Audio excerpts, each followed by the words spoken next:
Ven Espíritu Santo, llena los corazones de tus fieles y enciende en ellos el fuego de tu amor. Envía tu Espíritu y se hará una nueva creación y renovarás la faz de la tierra. Oh Dios, que has instruido los corazones de tus fieles con la luz de tu Espíritu Santo, concédenos que sintamos rectamente con el mismo Espíritu y gocemos siempre de sus divinos consuelos. Por Jesucristo nuestro Señor. Espíritu Santo, ilumínanos y santifícanos. Estamos orando en esta Santa Eucaristía, unidos al formulario de oración para pedir la castidad. Porque ¿qué es la castidad? Es la forma perfecta de amar. Eso es la castidad. Nosotros hemos reducido la castidad solo como al tema afectivo y al tema genital. Y no se reduce a eso. Hace parte de, claro está, ya lo vamos a mirar. Pero la castidad, en resumidas cuentas, eso es la forma perfecta de amar. Y por eso, en ese orden de ideas, todos estamos llamados a la castidad. Cada uno en su estado de vida.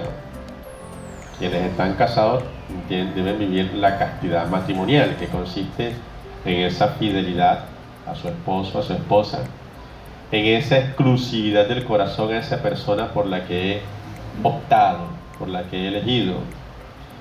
Los novios están llamados a la castidad, y ahí sí entra el tema de la abstinencia carnal, pero además de eso es crecer en esa relación de confianza, de conocimiento, de comunicación y de otros valores que son importantes construir dentro de la relación de noviazgo.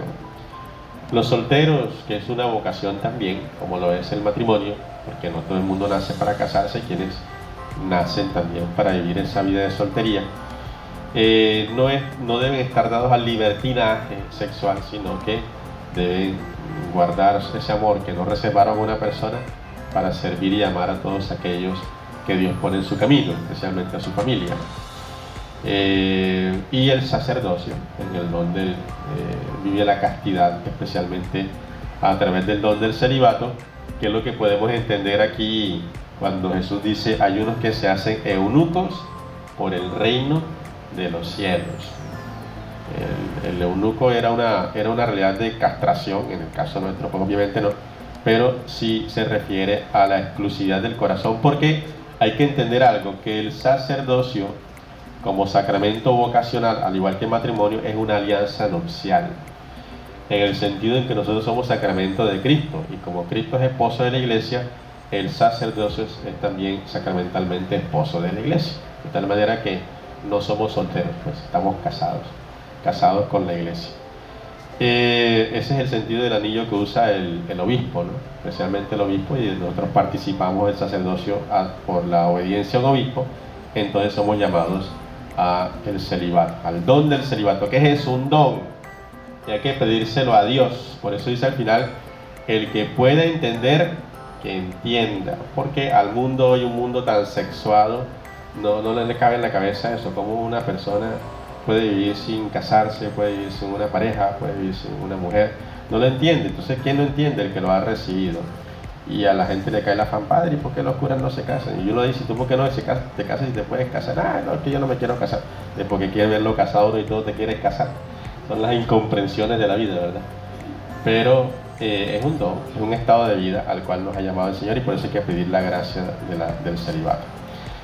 Y dice la oración colecta, decíamos en la oración colecta: Señor, que te sirvamos con un cuerpo casto y con un corazón limpio. Y ahí está la clave. Lo segundo es causa de lo primero. Es decir, ¿cómo podemos tener un cuerpo casto? Cuando tenemos un corazón limpio. Hoy dice el Señor, cuando le preguntan sobre el divorcio: por la dureza de su corazón. Ahí está la cosa. Cuando el corazón se endurece, cuando el corazón se desvía, cuando el corazón se pervierte, y entonces pierde la inocencia, pierde la pureza original que Dios ha colocado en nuestros corazones. Y hay aquí una clave para entender. Dice: pero yo le digo que si uno repudia a su mujer, a no sea en caso de unión ilegítima y se casa con otra, comete adulterio. Esa palabra ilegítima realmente, y es donde me quiero quedar, es traducción del griego porneia, de porneia, donde viene hoy pornografía, y la evolución de la palabra que tenemos también en el castellano, fornicación. Es decir, es la impureza del corazón que se entrega a la inmoralidad sexual y termina desviándose hasta el punto de no rendir culto al amor, Dios es amor, sino rendir culto al placer. Miren que en la primera lectura hay la alusión a Israel como una princesa, ¿cierto? Dice, eras como una niña que te revolcabas en tu sangre, nadie te paraba bola. Son los inicios del pueblo de Israel, que era así, fue humillado, fue rechazado. Pero Dios lo eligió, Dios lo miró, Dios le amó y lo hizo un pueblo hermoso. ¿Y qué pasó utilizando la figura del profeta de ya cuando era una mujer formada y bien bonita? ¿Qué le pasó? Se prostituyó, es decir, desvió el corazón, dejó que la impureza entrara en su corazón. Y la prostitución aquí se entiende como la idolatría. Tenía un esposo al que debería amar de manera exclusiva, que era el Señor. Pero, dice el profeta, te entregaste a todo el que pasaba, es decir, a todos otros falsos dioses, y te prostituiste. Entonces nos referimos a eso, cuando el corazón pierde la inocencia, cuando el corazón pierde la dirección, cuando el corazón deja de ver a Dios y comienza a ver la satisfacción en otras realidades, en otras seguridades, en otras cosas que convertimos dioses en nuestra vida, como es el caso del placer. Entonces, ¿cuál es la clave? Para tener un cuerpo casto es tener un corazón limpio, un corazón que esté centrado en Dios, un corazón que esté lleno del amor de Dios, un corazón que tenga esa relación profunda de intimidad en el amor con el Señor. De esa manera ciertamente seremos castos en el matrimonio, en el noviazgo, en la vida de solteros, en el sacerdocio. El peligro es cuando uno se desvía, cuando los esposos desvían el corazón hacia otras realidades, a otros afectos, a otros placeres, cuando su corazón debe estar a esa persona a la que has elegido. Y aquí entra el don de la libertad. ¿Por qué? Jesús va a decir, hay unos que se hacen, diciendo, ellos mismos han optado por eso. Porque en últimas, Dios no te obliga a casarte. En últimas, Dios no te obliga a ser cura. Él te llama, pero tú respondes en libertad. Y al responder en libertad, tú asumes las implicaciones de esa vocación. Porque no olvidemos que son vocaciones, tanto el matrimonio como el sacerdocio son vocaciones de servicio a la comunidad. ¿Eso qué quiere decir? Que viene un aprendizaje después. Porque puede pasar que los novios se casen más bien en una etapa de enamoramiento, pero no en una etapa de amor. ¿Cuándo llega el amor? Cuando aprenden a conocerse, a convivir, a ver los defectos del otro, y por encima de esos defectos tú sigues optando por esa persona y no buscas otra persona porque has hecho la opción en el amor, en libertad, por esa persona. ¿Hay otras mujeres más bonitas? Sí. ¿Hay otros hombres más bonitos? Sí. ¿Hay otras mujeres más, no sé, más inteligentes? Sí, tal vez. Pero tú has hecho la opción por esa. Y al hacer la opción por esa tienes que ser consecuente en libertad, en aprender a amar cada vez más. Ahí donde está la grandeza. Por eso se dice en las palabras del consentimiento, que es lo que hace el matrimonio, para amarte y respetarte durante todos los días de mi vida. Es decir, mientras yo respire, mi obligación es amarte. No es por un ratito, no es por una semana, no es por unos años, no es por una etapa, sino durante toda mi vida. Y en el caso del sacerdocio todavía es más extremo, porque el sacerdocio es para toda la eternidad, o sea que ni siquiera durante el tiempo, sino durante la eternidad.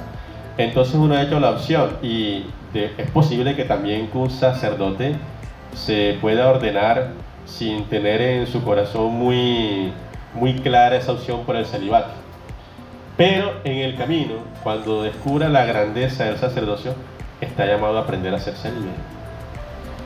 Y como es una gracia, hay que pedírsela al Señor, pedirle: Señor, dame la gracia de ser celibato, de ser célibe, de vivir dame el don del celibato, para que mi corazón sea exclusivo para ti. ¿A qué me refiero con esto? Que puede que al inicio, cuando uno reciba el sacramento, el matrimonio o el sacerdocio, las cosas no sean muy conscientes. De hecho, los que están casados seguramente lo dirán, ¿verdad? Van tomando conciencia con el pasar de los años, de la opción que han hecho. Igual que el sacerdocio, al pasar de los años uno que va asimilando la opción que ha hecho. Pero precisamente por esa opción de amor que has hecho, es que estás llamado a crecer en las implicaciones propias de esa vocación. Y por tanto, si al comienzo no estabas tan seguro que le amabas, ahora estás llamado a amar a esa persona. Si al comienzo no estabas tan seguro que querías ser celibo, ahora estás llamado a ser celibo. Así que hay que hacer el esfuerzo por amor al Señor, por ese don de libertad y de amor que hemos hecho por el Señor. Y pedir la gracia de la castidad, la gracia del celibato en el caso del sacerdocio, la gracia de la fidelidad en el caso de los esposos. Y de esa manera entonces poder tener un corazón limpio y un corazón casto, como lo pedíamos en la oración colecta. Que te sirvamos con un cuerpo casto y te agrademos con un corazón limpio.